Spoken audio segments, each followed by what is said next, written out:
여러분 반갑습니다. 김덕희입니다. 자, 이번 시간에는요, 2대차 실기시험 실기 해설 강의 진행하겠습니다. 1번 갑니다. 아들러 또 나왔네요. 아들러 개인주의 상담의 목표 4가지. 아들러의 개인주의 상담의 문제점을 찾아야겠죠. 문제점 뭐예요? 열등감이죠. 열등감을 회복하려면 뭐 해야 돼요? 우월감을 주고야죠. 답 딱 들었죠. 열등감을 극복하도록 한다. 어떻게 우월감을 추구하도록 한다. 또 아들러의 가장 기여되는 일사회성이 주요 과제죠. 사회 속에서 사회적 관심을 갖도록 돕는다. 또 잘못된 동기를 바꾸도록 도와준다. 또 개인의 역동성, 개인주의니까요. 개인의 역동성을 탐색하게 한다. 그래서 목표 4가지. 이건 이해가 안 돼, 나는 잘. 그럼 그냥 4가지만 찍어서 오세요. 열등감 극복, 우월감 추구, 사회적 관심, 역동성 탐색. 아주 4점 먹고 들어가죠. 8점짜리네요. 이런 식은 먹기죠. 그래서 8점 먹고 들어갑니다. 2번 갑니다. 남자 중심이 기본이죠. 상담자의 태도예요. 일무공. 그래서 일치성을 진실성이라고도 하며 진실한 태도로 있는 그대로 솔직한 마음으로 표현한다. 무조건적 수용. 내 남자를 있는 그대로 받아들이고 존중해 주는 것을 말한다. 공감적이에 내 남자의 입장을 이해하고 또 자신의 역할, 상담사로서의 역할과 자세를 일치하는 것을 의미한다. 이게 이해죠. 그래서 요거 포인트 잡고요. 3번 갑니다. 인지적 오류 유형, 인지적 오류. 인지가 뭐예요? DGR, 대가리죠. 대가리가 오류 났다는 건 미친 거죠. 미친 종류 3가지를 할 수 이거예요. 그래서 흑백 논리, 이분법적 사고로서 도 아니면 모 같은, 이거 미친 거죠. 이거는 좋은 거야, 이거는 나쁜 거야. 좋을 수도 있고 나쁠 수도 있고. 그렇죠. 과잉 일반화, 하나의 사건을 보고 전체를 판단하는 거. 의미 축소, 의미 확대. 의미를 너무 축소하고 의미를 너무 확대하는 거. 나 직업상담 시험 떨어졌어. 한강 가야지. 나 죽어버릴 거야. 미친 거죠. 의미 확대죠.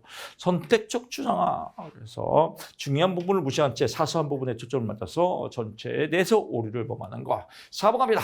직업상담의 구조, 이건 거저먹기죠. 생애진로 사정의 구조 4가지 설명 필요 없죠. 4점짜리니까요.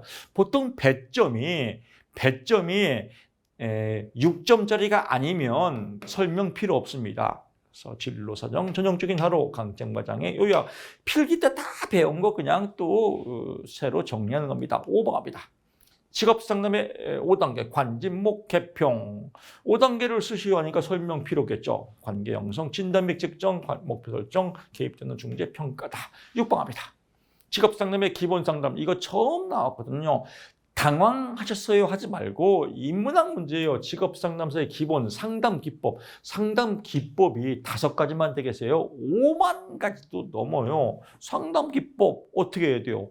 감정이입하고 공감해주고 수용해주고 반영해주고 환해주고 요약과 제출해주고 경청해주고 명료화시켜주고 직면해주고 침묵 다루기 즉시성. 여기서 5개만 골랐으면 돼요. 처음 나온 문제라 상담기법, 공감, 수용, 명료화. 얼마나 쉬워요. 상식이지. 근데 이게 문제 처음 하는데 이런 분들은 글자만 외워서 그래요. 그래서 5점 기본 점수다. 7번 갑니다. 홀랜드 또 나왔네요. 현탐의 사진과 설명할 필요도 없겠죠. 8번 갑니다. 이것도 자주 나와요. 심리학에서 규준의 3가지예요. 규준이라고도 하고요. 집단 내 기준이에요. 집단 속에서 어떤 집단, 100점 만점인 집단, 어떤 집단 속에서 정규분포 집단에서 어쩜 집단에서 9등급 등급을 나누는 집단에서 그래서 기준 3가지 정하고요. 개인이 집단에서 차지하는 상대적 위치를 의미하는 걸 백분위 점수, 표준 점수, 정규분포에서 평균으로부터 얼마큼 떨어져 있는지를 알아보는 거 표준 점수, 스테나인 점수, 원점수를 1등급부터 9등급 범주로 나누어서 백분율에 따라서 등급을 매기는 거. 9번 갑니다. 타당도 종류 거저먹기 4점이죠. 4점짜리 설명 필요 없죠. 안면 타당도, 내용 타당도, 준거 타당도, 구성 타당도다. 여기다가 준거 타당도에 예언 타당도, 동시 타당도 쓰면 안 됩니다. 예언 타당도, 동시 타당도는 준거 타당도의 부분이기 때문에 안면 타당도, 내용 타당도, 예언 타당도, 동시 타당도 교수님 점수 주나요? 안 줍니다. 그래서 준거 타당도 포인트 잡고요. 10번 갑니다. 속도검사, 역량검사, 속도검사 이거는 영어로 나온 때도 있었어요. 속도검사는 뭐예요? 스피드검사다. 역량검사는 뭐예요? 파워검사다. 그래서 파워검사를 역량검사, 속도검사를 스피드검사다. 개념 속도검사. 속도검사는 우리 일반 시험이에요. 속도검사 시간 제한이 있으며 우리 1차 시험이죠. 쉬운 문제로 구성되어 있고 숙련도 시간 내에 숙련도를 측정하는 것이다. 역량검사요. 수학 경시대와 같은 시간 제한이 없고 난이도가 높은 문제를 푸는 문제 해결 능력을 평가하는 것이다. 그래서 시험에 파워 테스트의 특징 세 가지와 예를 들어 설명하시오 이렇게 나온 적도 있습니다. 그래서 파워 테스트가 역량검사입니다. 파워 테스트는 특징 세 가지, 시간 제한이 없다, 난이도가 높다, 문제 해결 능력을 보는 것이다. 예를 들면 수학 경시 대회와 같은 것이다 라고 나온 적이 있습니다. 11번 갑니다. 심리검사의 사용 목적 세 가지. 사용 목적 뭐예요? 심리검사 왜 해요? 내담자의 예측, 어떤 내담자의 개인의 검사, 또 진단을 통해서 미래 행위와 성취 정도를 예측한다. 진단 기능, 내담자가 어떤 문제가 있는지 진단한다. 또 조사적 연구 기능, 연구 목적을 위해서 집단의 일반적 경향, 그래서 연구 목적, 진단, 예측이다. 12번입니다. 직업 상담에서 활용할 수 있는 선정할 때 고려하는 기준 네 가지가 아니라 이것도 4만 가지 인문학 문제다라고 보는 겁니다. 그래서 선정할 때 직업에 사용할 검사를 선정할 때 정답은 간단합니다. 정답은 뭐예요? 잘해요, 잘. 잘 선정해야죠. 잘이 뭐냐? 잘 4개 쓰면 됩니다. 그래서 표준화된 검사도구 내담자를 포함한다. 목적에 맞는다. 또 나왔죠? 그래서 또 나왔습니다. 13번 갑니다. 부정적 심리검사 나온 내담자에게 검사 통보. IQ가 50이에요. 어떻게 통보해야 돼요? 너 IQ 50이야. 돌대가리네? 또 공부하지 마. 이러면 안 되겠죠. 그래서 내담자의 방어를 최소화하기 위해서 해석의 기회를 다 IQ 50 나오는데 왜 그랬어? 어디 아팠니? 충격을 받도록 유의한다. 검사는 검사일 뿐이야. IQ 38인 사람도 대학 교수가 됐어요. 미국에서. 부정적 결과가 노출되어서 비밀로. 야, 우리 반이 IQ 50 나왔다. 돌대가리. 야, 홍길동 IQ 50이래. 이렇게 하면 선생님 자격이 없겠죠. 기계적으로 전달하기보다는 전반적 수행 설명하셔서 질적인 해석을 추구한다. 뭐 이런 거 기본적으로 그냥 잘해요. 애도 그냥 예의 있게 통보한다. 14번 갑니다. 한국표준산업분류의 산업활동의 정의, 기본이 산업, 유사한 성질을 갖는 산업활동에 주로 종사하는 생산단위 집합체를 산업이라고 한다. 산업활동, 강 생산단위가 노동자본 원료 자본을 통해서 재화, 물건 또는 서비스를 제공하는 것을 산업활동이라고 한다. 15번 갑니다. 작업 강도 5단계 5점이니까 설명 필요 없죠? 작업 강도 아가보히마 설명 필요 없습니다. 설명 필요 없는데 자꾸 설명까지 쓸 필요가 없습니다. 16번 갑니다. 표준 직업 분류의 직업 인정마. 이거 나왔네요. 이영경 얘가 수사를 한다. 그래서 이자, 주식 같은 배당금 있는 경우는 직업을 합니다. 연사, 연금법 및 사회보장에 따른 수입은 직업으로 부여한다. 격리에 따른 수입은 직업으로 부여한다. 예금, 적금은 직업. 여기도 6개만 쓰면 됩니다. 17번 갑니다. 이거 또 계산 문제 나왔죠? 계산 문제 오히려 긍정적으로 여러분 땡 잡았네라고 생각하시면 됩니다. 8점짜리예요. 먹고 들어가요, 기본 점수를. 왜? 우리한테는 공식이 있잖아요. 답안지에 아름답게 쓰십시오. 총 인구가 있고요. 총 인구는 뭐예요? 생산 가능 인구가 있고요.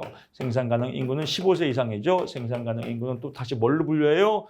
경제활동 인구와 비경제활동 인구로 분류한다. 경제활동 인구는 다시 실업자와 취업자로 분류한다. 그대로 대입만 시키면 됩니다. 실업률을 구하시오. 실업률 공식 말죠. 경실이다. 소수 둘째 자리에서 반올림하시오. 이렇게 꼭 계산 문제는 써 있습니다. 써 있는 거 그대로 대입만 하면 됩니다. 소수점 셋째 자리에서 반올림하면 틀리겠죠. 그래서 소수점 몇째 자리가 해야 돼요. 이렇게 미션대로 하면 됩니다. 실업률 공식 경실이다. 경실이 곱하기 100이다. 경제활동 인구가 없네요. 여기 나왔네요. 경제활동 인구, 그러면 350분의 실업자 수. 실업자 수가 없죠. 당황하셨어요? 그대로 대입하면 됩니다. 실업자 수가 여기 있죠. 그러면 공식은 총 인구가 나고 15세 이상 인구, 경제활동 인구 여기 나왔네요. 여기가 350. 그대로 있는 거 써주세요. 비경제활동 인구 150. 그럼 얘하고 더하면 뭐예요? 생생가능 인구는 500이겠네요. 그렇죠? 임금 근로자와 비임금 근로자죠. 그래서 임금 근로자와 비임금 근로자 나오는데 여기서 보게 되면 취업자는 임금 근로자와 비임금 근로자를 합한 게 취업자죠. 그럼 취업자가 여기가 되겠죠? 여기가 임금을 190 더하기 140은 뭐예요? 330이다. 330 나왔네요. 330. 근데 여기는 몇 명이에요? 350이죠. 그러니까 350 빼기 330 하면 실업자가 20,000명이다. 그대로 대입만 시켜주면 됩니다. 여기서 중요한 건 20,000명. 승질 급한 사람은 150 더하기 140은 330, 1000명. 이러면 계산이 안 맞아요. 이러면 330이 되죠. 그래서 1000명을 꼭 써줘라. 이게 제일 중요한 겁니다. 여기서 1000명을 꼭 써줘라 라고 보고요. 이 국가의 경제활동 참가율은 경제활동 참가하면 뭐 먹어야 돼요? 생강을 먹자. 그래서 생경. 그래서 나오면 생경 먹자라고 해서 70% 나오고요. 자영업자가 90,000명일 때 무국가족 종사자는 최소한 얼마입니까? 그대로 대입하면 됩니다. 비임금 근로자 빼기 자영업자 플러스 무국가족 종사자. 무국가족 종사자 빼기 비임금 자영업자. 그래서 답이 50,000명이다. 경제활동 가능 인구 중 취업자가 차지하는 비용은 고용률이죠. 고생치다. 그래서 66%다. 그대로 대입만 하면 됩니다. 18번 문제 갑니다. 18번 아주 겁나게 어려운 문제가 나왔어요. 어려운 문제가 나온 것처럼 보이지만 안 어려워요. 다윗과 골리앗 문제입니다. 골리앗. 허우대만 멀쩡하고 무섭게 생겼지만 이것도 허당 문제입니다. 기본적으로요, 우리 많이 공부했던 노동수요 탄력성 문제입니다. 노동수요 탄력성 문제예요. 공식 우리 알잖아요. 임금의 변화율 분의 노동수요량의 변화율이다. 이걸 조금 응용한 겁니다. 그대로 대입만 시키면 돼요. 노동수요의 임금 탄력성, 이거를 그냥 우리가 쉽게 얘기하는 노동수요 탄력성이라고 그래요. 노동수요에 대한 임금의 탄력성, 노동수요 탄력성의 절대값을 구하고 근로자 수입이 얼마인지를 계산하여라. 8점짜리네요. 겁나게 큰 문제입니다. 노동수요의 임금 탄력성입니다. LD, Labor Demand죠. 노동수요는 그대로 공식 대입하면 됩니다. W는 임금이니까요. 원래 임금이 얼마예요? 2,000원이라고. 웨이지, 임금이 웨이지 약자입니다. 원래 임금이 2,000원이면 노동수요는 그대로 2,000원만 대입하면 되니까요. 노동수요는 1,000이다. 변화 후의 임금이 1,000원이면 변화 후의 노동수요는 변화 후니까 1,000원이니까요. 1,000 그대로 대입하면 3,000이다.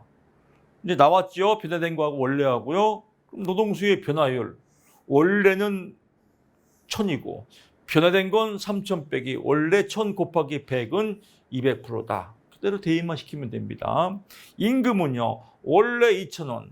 변화된 거는 1,000. 원래 2,000원. 곱하기 100은 마이너스 50이다. 공식 나왔으니까요. 그대로 200 나누기 마이너스 50은 절대값 마이너스 4다. 절대값을 구하라 하니까요. 절대값 치니까 4가 된다. 그래서 절대값은 4. 절대값 치면 양수를 변환되죠. 절대값은 4다. 이렇게 답이 나왔습니다. 수입은요. 수입 공식은 임금 곱하기 노동시간입니다. 노동시간은 뭐예요? 노동공급량이죠. 근데 여기서 노동공급이 안 나왔잖아요. 근데 시간당 임금이 2,000원이라고 균형 임금일 때는요. 노동 수요와 노동 공급은 같다는 겁니다. 그러니까 노동 공급은 노동 수요하고 찌찌뽕이라는 거예요. 노동 수요량은 얼마라고 나왔습니까? 1,000이라고 나왔죠. 그래서 1,000 곱하기 2,000원은 200만 원이다. 이 답이 나왔습니다. 그래서 이 문제 나오면 똑같이 나옵니다. 사실 안면 다당도로 볼 때 제일 어렵게 느껴지지만요. 하나씩 따지면 그렇게 어렵지 않습니다. 포기하지 마시고요. 8점짜리 여러분 것으로 한 번 볼 때, 두 번 볼 때, 세 번 볼 때하고 틀립니다. 영화도 한 번 볼 때, 두 번 볼 때, 세 번 볼 때 틀린 것처럼요. 강의 3번 헷갈리면 3번 정도 들으면 그렇구나. 이해가 금방 될 겁니다. 이해가 되는 순간 자신감은 또 뿜뿜 올라오겠죠. 여러분의 합격을 응원하면서 저는 다음 시간에 찾아뵙겠습니다. 고맙습니다.